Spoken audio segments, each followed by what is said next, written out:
السلام عليكم ورحمة الله وبركاته. ازيكم حبايبي؟ عاملين ايه؟ يا رب تكونوا كلكم بخير. نصلي على النبي عليه افضل الصلاة والسلام، وندعي لاخواتنا في غزة، فلسطين، جنوب لبنان، سوريا، العراق، اليمن، السودان. ربنا معاهم، ربنا ينصرهم نصر عزيزا مقتدر.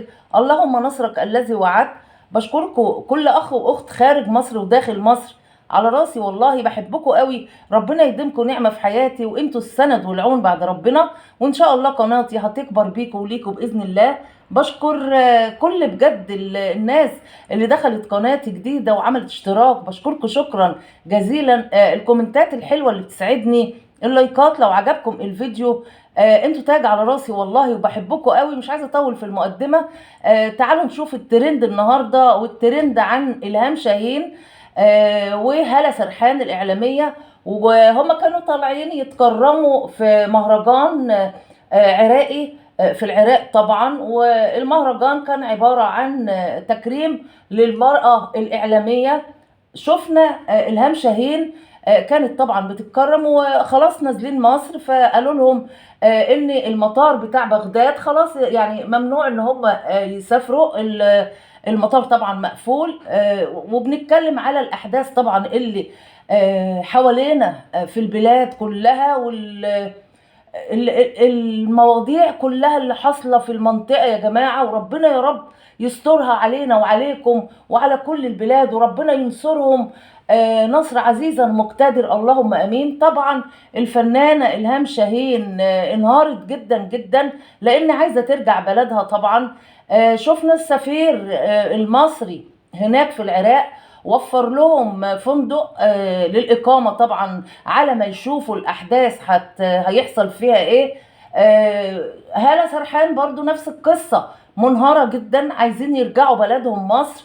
شفنا نقيب الفنانين أو نقيب الممثلين أشرف زكي اتكلمهم، هم اطمنوا شوية لما أشرف زكي اتكلم معاهم وطمنهم.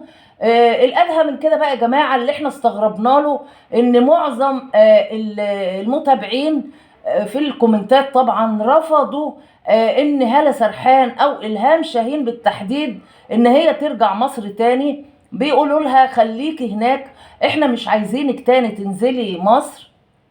طبعا الموضوع ده زعلها جدا جدا.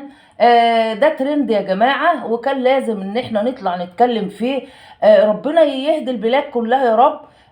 انا عايزة برضو رأي حضراتكم، ان بجد يعني انتوا رأيكم ان الفنانة دي فعلا ما ترجعش مصر تاني، او هالة سرحان والهام شاهين ما يرجعوش تاني. زي ما احنا شايفين الدنيا مقلوبة وعاملين ضجة كبيرة قوي ان هي عايزة ترجع، لكن المطار مقفول يا جماعة. واحنا شايفين الاحداث اللي دايرة في المنطقة كلها.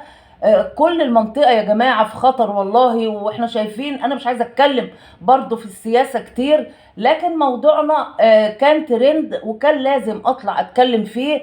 والهام شاهين هل مكروهة للدرجة ديت ان الناس مش عايزاها تنزل مصر تاني؟ احنا شايفين كان ليها برضو مواضيع كتير، وكانت بتتكلم في السياسة كتير ومش عايزة برضو ان انا اطول في الموضوع ده.